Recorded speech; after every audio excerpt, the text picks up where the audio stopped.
오늘은 빌립보서 강의 첫 시간이니까 빌립보 교회가 어떻게 세워졌는지 그 배경부터 말씀을 좀 드리면서 시작을 하고자 합니다.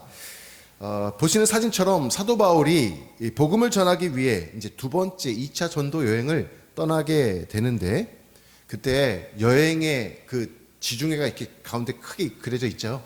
그 지중해 한 정 가운데 위에 보면은 빨간색으로 제가 표기해 놨는데, 거기가 어느 지역이냐면 드로아라는 지역입니다. 자, 근데 이 드로아에서 저녁에 밤에 하나님께서 사도 바울에게 2차 전도 여행을 떠나는 사도 바울에게 꿈으로 환상으로 보여주시는데, 그 지역이 어디냐면 바로 지중해 맞은편에 바다 건너편에 있는 저 마게도냐 지역의 땅이 딱 보이는 거예요. 그러면서 그 지역의 사람들이 사도 바울에게 뭐라고 꿈속의 환상에서 얘기하냐면, 이리 와서 우리를 도와달라라고 간청을 하는 거예요. 어느 지역으로 가야 할지 좀 기도 가운데 있었는데, 그 환상을 하나님의 음성으로 딱 깨닫고 사도 바울이 즉시 순종하여서 마게도냐로 건너가서 빌립보, 저 위에 빨간색 표시해 놓은 빌립보라는 지역에 이르게 됩니다. 자, 빌립보는 마게도냐 지역의 첫 번째 성이에요. 입성하는 첫 번째 성. 그리고 아시아와 유럽을 잇는, 이제 보십시오. 이 아시아, 서아시아 쪽하고 이제 유럽하고 딱 이어지는 그 교두보 역할 그 지역이잖아요. 그러니까 무역지였고 또 군사 도로가 이제 쫙 깔려 있는 곳이었습니다. 로마의 특별 대접을 받는 아주 전략적인 곳이었어요. 근데 뿐만 아니라 더 특별한 의미가 있는데, 이 마게도냐, 저 끝에 위쪽에 있는 마게도냐 지역 전체에 아주 위대한 인물이 배출이 됩니다. 그 출신이 누구냐면 바로 헬레니즘 시대를 이끌었던 알렉산더 대왕이 이 마게도냐 출신이에요. 최고의 영웅으로 꼽는 인물 아니겠습니까? 그런데 알렉산더 대왕의 아버지가 이름이 무엇이냐면 바로 빌립보입니다. 그 아버지의 이름을 본따서 지어진 지역, 지명이 바로 이 빌립보예요. 굉장히 중요한 요충지겠죠? 근데 더군다나 그것이 거기서 끝나지 않고, 이 빌립보에서 로마 황제를 꿈꾸고 있던 사람이 있었는데, 그가 바로 아우구스투스입니다. 그가 로마의 정권을 쟁취하기 위해서 전쟁을 벌이게 되는데, 그 전쟁 지역이 빌립보예요. 이 빌립보 전쟁에서 승리하면서 그가 로마의 정권을 쟁취하게 되는데, 그게 아우구스투스입니다. 그래서 이 빌립보 도시를 뭐라고 부르냐면 리틀 로마라고 불렀어요. 건축 양식도, 사람들의 문화권도, 삶도 로마와 거의 똑같았어요. 이 빌립보는 여기가 로마에 왔나 착각할 정도로 로마 문화를 그대로 옮겨다 놓은 곳이 빌립보입니다. 하나님께서 마게도냐 환상을 사도 바울에게 보이셔서 유럽 대륙의 최초의 교회가 세워지게 하셨습니다. 유럽 대륙의 최초의 교회가 어디 교회라고요? 빌립보 교회예요. 빌립보 교회가 첫 번째 유럽 교회로 세워지게 됩니다. 자, 그렇다면 어떤 사람들이 사도 바울을 도와서 빌립보 교회를 세우게 되었을까요? 혼자 세울 수는 없잖아요. 빌립보 교회를 개척 멤버들이 있을 거 아닙니까? 자, 그 모습을 통해서 우리에게 주는 영적 교훈이 또 있는데, 사람들은요 같이 뭉쳐 있으면 꼭 이상한 습성이 있는 게 서로 간에 약간의 우열을 이렇게 나누려고 합니다. 그래서 클래스를 좀 이렇게 서로 나누려고 하는 걸 좋아해요. 학교에 가서도 마찬가지죠. 우리가 해외 나가려고 탑승 수속할 때도 마찬가지. 이코노미석 주일이 따로 있고 퍼스트 클래스 주일이 따로 있는 거 아시죠? 좌석도 따로 구분돼서 앉게 되잖아요. 사람들은 뭔가 특별히 우대받고 이렇게 존대받는 것을 좋아합니다. 그런데 우리가 오늘 나누게 될 말씀의 복음의 핵심은 무엇이냐면, 이 복음은 누군가 우대받는 클래스가 없다라는 거예요. 차별이 없다라는 것입니다. 복음은 민족이나 서아시아나 유럽이나 인종이나 피부색이나 지역 출신이나 학력이나 공부를 잘하느냐 못하느냐 아무 상관없이 복음은 그들을 사랑으로 하나로 묶어준다라는 것입니다. 복음은 모든 사람, 모든 나라, 모든 민족에게 전해지는 것이 이 복음의 핵심이에요. 그래서 이런 복음이 전해지는 곳마다 세워지는 것도 교회이고 이런 복음의 본질 안에서 우리가 교회의 본질을 찾게 되는 것입니다. 빌립보 교회를 세우는 개척 멤버들을 한 명씩 찾아보기만 해도 진짜 복음의 본질이 이거구나 알게 됩니다. 누가 이 빌립보 교회의 개척 멤버였느냐? 3명이 있어요. 3명. 첫 번째 인물이 루디아라는 여인입니다. 루디아라는 자색 장사, 옷 장사를 하는 여인인데 한번 넘겨주시겠어요? 네, 루디아라는 여인이에요. 자, 이 여인은 고위층 사람들이 입는 옷인 보랏빛 혹은 붉은빛이 도는 이 옷감을 만들어서 팔던 제법 상류층의 여인이었습니다. 부티 나겠죠. 또 괜찮고 점잖은 사람이었겠죠. 상류층에 속한 사람이었으니까. 그런데 그가 교만하거나 부티가 난다고 부가 있다고 타락했거나 그렇지 않고 오히려 누구를 인정하는 사람이었냐면 하나님을 인정하는 경건한 여인이었다라고 말씀해주고 있습니다. 부러울 게 없는 사람이었잖아요. 그런데 그런 루디아가 아쉬울 게 없는데 예수님을 믿는다? 복음을 그가 믿는다? 조금 아이러니하죠. 이방 사람이었는데. 근데 어떻게 그가 예수를 믿게 됐는가? 사도행전 14장에 보면은 빌립보 교회를 세웠던 개척 멤버들이 쭉 열거되며 소개되고 있습니다. 먼저 14장 14절 말씀을 같이 한번 읽어보도록 하겠습니다. 두아디라 시에 있는 자색 옷감 장사로서 하나님을 섬기는 루디아라 하는 한 여자가 말을 듣고 있을 때 주께서 그 마음을 열어 바울의 말을 따르게 하신지라. 아멘. 바울이 어떤 경로로 루디아라는 여인을 만났어요. 그런데 빌립보 지역 근처에 가서 근데 이 여인이 바울이 하는 말을 딱 들어요. 근데 그 말을 듣고 따랐다라는 겁니다. 이게 성경 속에서 우리에게 들려주는 힌트입니다. 그 여인이 어떻게 경건한 신앙을 갖게 되었을까? 사도 바울이 하나님의 말씀 복음을 들려주는데 그 말씀이 그 여인의 삶하고 커넥팅이 되는 거예요. 연결이 딱 되는 거예요. 아멘이 나오는 거예요. 복음이 나의 구주요, 나의 메시아로 예수 그리스도를 영접하게 되는 사건이 일어나게 되는 겁니다. 깨달아지는 거예요. 이런 거구나. 내가 죄인이구나. 나 혼자는 살아갈 수 없는 존재구나. 연결이 되는 거예요. 마치 우리가 멋진 무슨 아주 유명한 화가의 그림, 걸작품을 보면은 감탄사가 나오는 거 아니겠습니까? 멋진 건축물을 보면 우리가 와라는 감탄문이 나오지 않습니까? 그런 경이로움을 우리 사람들이 느낄 때 감탄사가 나오는데 그 차원이 아니에요. 실은 그거보다 더 뛰어난 경이로움을 루디아가 사도 바울의 복음을 들을 때 느끼게 된 것입니다. 이게 복음의 능력이에요. 십자가는요, 우리에게 찾아올 때 우리에게 무슨 동정심을 유발하기 위해서 우리에게 들려주는 것이 아닙니다. 예수님의 고난받은 그 현장이 너무 참혹하지 않니? 그러니까 예수님 불쌍하지 않니? 그게 아니에요.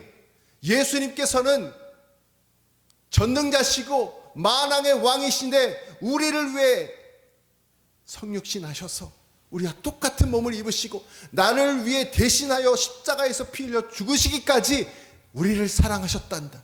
그 사랑을 네가 믿을래? 라고 복음이 우리에게 다가오는 것입니다. 내가 너를 이렇게 사랑한단다. 내가 너를 죽기까지 사랑한단다. 네가 아직 죄인 되었을 때 내가 너를 사랑했단다. 이게 십자가의 현장이 되는 것입니다. 부족할 게 전혀 없는, 아쉬울 게 없는 루디아 여인이 바울이 전하는 이 짧은 이 복음을, 이 단순한 원색적인 근원적인 복음을 듣고 커넥팅이 된 거예요. 우리에게도 이와 같은 은혜가 있기를 간절히 소망합니다. 마음이 확 열렸대요. 마음이 열리니까 어떻게 돼요? 따랐다라고 얘기하잖아요. 따랐다. 사도 바울을 따랐다. 그래서 개척 멤버 첫 번째가 되는 거예요. 우리 마음교회도 작고 연약하고 미흡하지만 하나님과 복음으로 커넥팅이 된 한 분 한 분이 모여서 함께 하나님의 교회를 커넥팅, 연결하고 세워져가는 우리가 되기를 간절히 축원합니다.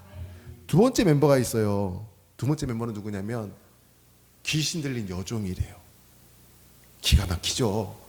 전혀 예수님 모를 것 같은 부유층의 장사 사업을 하는 여인이 아닌가. 아니면 이번에는 또 귀신 들린 여종이 빌립보 교회 개척 멤버라는 거예요. 어디에 나오느냐? 14장 16절입니다. 우리 같이 한번 읽어볼까요? 14장 16절 시작. 우리가 기도하는 곳에 가다가 점치는 귀신 들린 여종 하나를 만나니 점으로 그 주인들에게 큰 이익을 주는 자라. 이 귀신 들린 여종이 나오는데 말이 종이지 노예입니다. 주인이 따로 있고 점을 치게 해서 그 모든 수익을 가져가는 거예요. 자, 그런데 이 귀신 들린 여종이 이렇게 이익을 끼치는 여종이 이제 16절 후반부에 쭉 우리가 읽지는 않았지만 나오는 내용이 뭐냐면 사도 바울을 만나가지고 복음을 또 듣고 이 모든 기도를 받고 귀신이 떠나갑니다. 그러니까 귀신이 떠나가니까 점을 칠 수 있어요, 없어요? 못 치죠. 능력이 없어지고 사라지잖아요. 그러니까 수입이 발생해 안 발생해요? 발생하지 않죠. 그러니까 문제가 또 생기는 거예요. 그런데도 불구하고 이 여인은 어떻게 됐느냐? 여인이 어떻게 되느냐? 다음 구절이 있습니다. 18절 말씀 한번 보십시오. 제가 읽어드릴게요. 다음 16장 18절. 이같이 여러 날을 하는지라 바울이 심히 괴로워하여 돌이켜 그 귀신에게 이르되 이렇게 말합니다. 예수 그리스도의 이름으로 내가 명하노니 그에게서 나오라 하니 귀신이 즉시 나오니라. 잘 보세요. 여종이 뭘 듣고 있습니까? 지금 사도 바울의 기도를 듣고 있어요. 자기를 위한 기도. 어떤 기도? 귀신을 내쫓는 기도, 대적 기도. 그쵸? 이 기도를 듣는 그 여인이 이 말씀을 듣고 하나님과 커넥팅이 되는 거예요. 이해가 되십니까? 연결이 되는 거예요. 그래서 똑같이 들어와 그 여인처럼, 루디아 여인처럼 하나님을 따르며 교회를 세우는 주의 종이 되는 것을 보게 됩니다. 여러분, 어떨 때 육신의 연약함이, 우리 영적인 아픔들이 치유가 되고 회복이 될까요? 하나님의 말씀을 들을 때인 줄을 믿으시기를 바랍니다. 사도 바울이 하나님 말씀을 전했어요. 그 말씀 붙잡고 기도했어요. 우리가 말씀을 듣고 말씀으로 기도할 때 내 마음의 근심, 내 마음의 허한 거대한 구멍들이 복음으로 채워지는 거예요. 다른 방법은 없습니다. 말씀을 듣고 말씀으로 기도할 때 그 구멍이 복음으로 채워지니까 귀신이 떠나가고, 귀신만 떠나가겠습니까? 육체의 연약함도 같이 다 치유되고, 영의 치유되고 육신의 치유되는 역사가 저 귀신 들린 여종에게 나타나지 않습니까? 그러한 하나님과 복음의 능력으로 연결되는 우리가 되기를 간절히 소망합니다. 자, 세 번째 인물이 또 나오는데 이 인물은 누구냐면, 아까 그 귀신 들린 여인이 이제 능력을 잃어버리니까 수익 발생이 안 되니까 주인들이 이제 들고 일어섰겠죠. 그랬더니 원인이 알고 보니까 바울과 실라가 와서 기도해 준 거야. 그래서 이 사람들을 잡아가지고 옥에다 가둬버렸어요. 로마 감옥에 가둬버렸어요. 자, 그랬더니 옥에 가두면 그 감옥을 지키는 누가 있어요? 간수들이 있죠. 이 간수 중에 한 사람이 빌립보 교회 개척 멤버로 놀라운 역사가 일어나게 된 것을 보게 됩니다. 자, 저 장면이죠. 간수가 지금 바울 앞에 뭐라고 있어요? 무릎 꿇고 있죠. 말씀을 듣고 있는 거예요. 기도받고 있는 거예요. 제가 이렇게 자료를 찾아보니까 로마의 간수들 계속 성경에 많이 반복해서 등장하는데, 보통 어떤 사람들이 로마의 간수를 했었냐면 태역 장수들, 태역 군인들, 특히 간부급들이 이 퇴역하고 나서 로마의 감옥의 간수로 복무를 많이 했다고 합니다. 그러니까 퇴역한 장수 간부면 얼마나 이 삶이 정돈되고 반듯하겠어요. 군인이 딱 몸에 배어 있으니까. 그러니까 간수를 하도 FM이야. 간수가 FM이에요. 간수가 절대 죄수 앞에 무릎 꿇을 수 없어요. 이해가 되십니까? 그런데 로마 간수가 지금 태역 장군 출신, 장군 출신의 사람이 사도 바울의 무언가의 말씀을 듣고서는 무릎을 꿇고 있는 장면입니다. 사도행전 16장 25절 말씀인데, 자, 그 장면이에요. 같이 한번 읽어보도록 하겠습니다. 한밤중에 바울과 실라가 기도하고 하나님을 찬송하매 죄수들이 듣더라. 보십시오. 바울과 실라가 감옥에 gat혀 있는데 그냥 있지 않고 기도했대요. 그리고 하나님을 찬송했대요. 정말 아이러니하지만, 정말 이해가 되지 않지만, 정말 어떻게 그렇게 할 수 있을까? 기도를 감옥에서 불평하고 원망한 게 아니라 기도하고 보시는 것처럼 찬양을 올려드려요. 근데 그 모습을 누가 들어요? 죄수들이, 다른 감방에 있는 죄수들이 들어요. 또 그걸 누가 들어요? 그걸 지키고 있는 간수들이 듣게 되는 것입니다. 그들의 손에는, 발목에는 쇠꼬라고 해가지고 이 쇠고랑창 같은 것이 딱 채워져 있어. 쇠고랑을 채워져 있었어요. 그리고는 채워지기 전에 이미 옷을 벌거벗고 죽도록 매질을 당했거든요.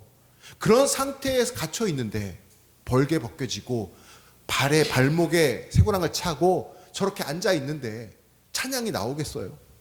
만신창이가 됐는데 말할 기운도 없겠죠. 근데 기도하고 하나님 앞에 찬양하고, 기도하고 하나님 앞에 찬양하고, 이 모습을 들려주고 있는 거예요. 그래서 유명한 말이 여기서 나옵니다. 어떻게 해야 내가 구원을 얻을 수 있을까요? 누군가 이 질문을 하는데 그때 사도 바울이 이렇게 말합니다. 주 예수를 믿으라. 그리하면 너와 내 집이 구원을 얻으리라. 이 말을 하는 것을 보게 돼요. 한번 생각해 보세요. 루디아 그 사업가 여인, 그리고 귀신 들린 여종, 그 다음에 로마 감옥의 간수, 이 사람들이 어울려져 가지고 교회를 지금 개척해서 함께 세워져 갑니다. 어울리나요? 무슨 공통점이 있습니까? 교집합이 있나요? 아니요, 전혀 없어요. 그런데 예수 안에서 이들은 유럽의 첫 교회의 설립 멤버가 되어서 함께 교회를 든든히 세가는 인물들로 오늘 우리 성경에 영원토록 기록되어서 우리에게 들려주고 있습니다.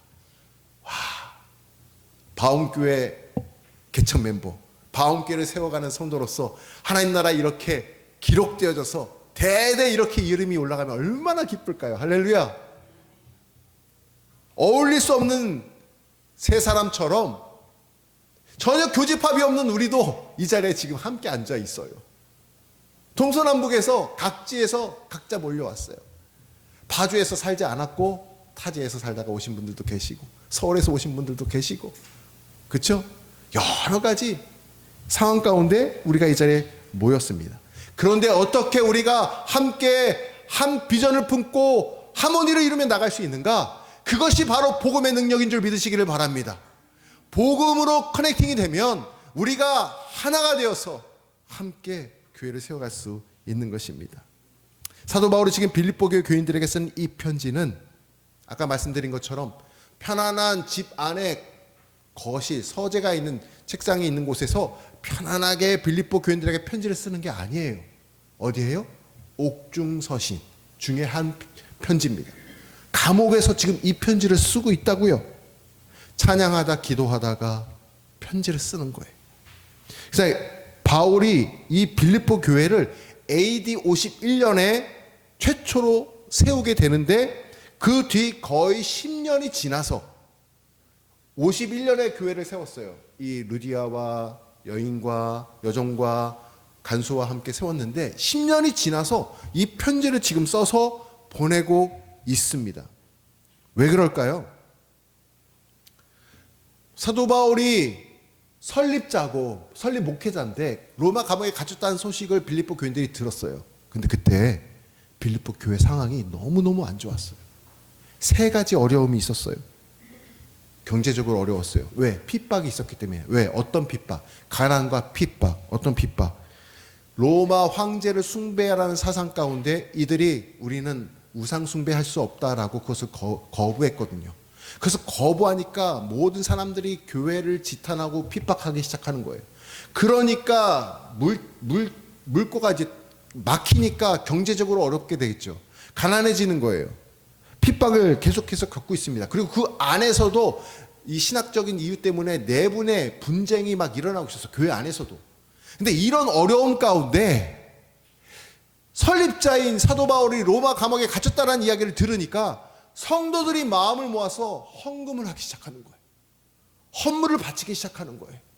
그래서 그것을 자기 성도들 가운데 대표로 한 사람이 뽑히는데 에바브라 디도입니다. 그 사람이 그것을 가져다가 로마까지, 지주까지 건너가서 로마의 감옥에 갇혀 있는 그에게 전달합니다. 그러니 사도 바울이 얼마나 감동을 받겠어요. 그로 인해서 기뻐하며 찬양하며 성도들에게 어려움 가운데서도 기뻐하라. 어려움 가운데서도 기뻐하라. 왜? 복음으로, 복음의 기치로, 복음의 가치로 기뻐하라. 그것을 곳곳에서 빌립보서 이 짧은 4편에 소개해주고 있습니다. 기쁨이라는 명사형이 빌립보에서 찾아보니까 5번 나오더라고요. 그리고 거기서 끝나잖아요. 기뻐하라! 동사형으로 명령하듯이 권면하는 말이 빌립보에서 11번이나 반복해서 등장하고 있습니다. 그래서 빌립보서를 무슨 편지라고 부르냐면 기쁨의 편지, 복음의 가치로 기쁨의 편지라고 이야기합니다. 옥중에 있는 사람이 옥 밖에 있는 사람에게 오히려 기뻐하래요. 참 아이러니하죠. 옥 밖에 있는 사람들은 가난 때문에, 핍박 때문에, 안에서의 교회 안의 내분의 갈등 때문에 힘겨워하고 있고, 옥 안에 갇혀 있는 사람은 진짜 살든지 죽든지란 말을 하거든요, 사도 바울이. 그러니까 죽을 고비가 있고 죽을 수도 있다는 생각을 하는 건데, 그런 상황 가운데서도 기뻐하라라고 여러 번에 걸쳐서 편지에 담아주고 있습니다. 이게 어떻게 가능했을까요?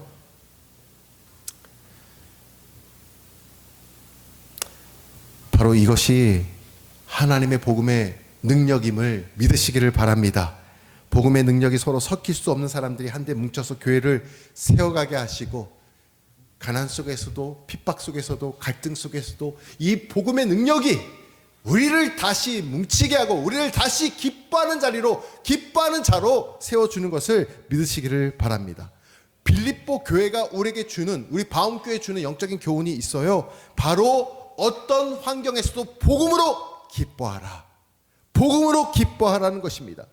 다른 사람들 대하는 일 안에서 우리가 이것을 발견하게 되는 거예요. 어디서 기뻐할 수 있겠어요? 우리가 어디서 하나님을 사랑하는 것을 증거로 드러낼 수 있겠습니까? 어디서 무엇을 통해서 기뻐하는 것을 우리가 보여줄 수 있겠습니까? 다른 사람을 대하는 그 일에서 기뻐하는 것을 우리가 보여줄 수 있습니다. 우리가 사람을 대하는 일 외에는 하나님을 섬길 방법이 없어요.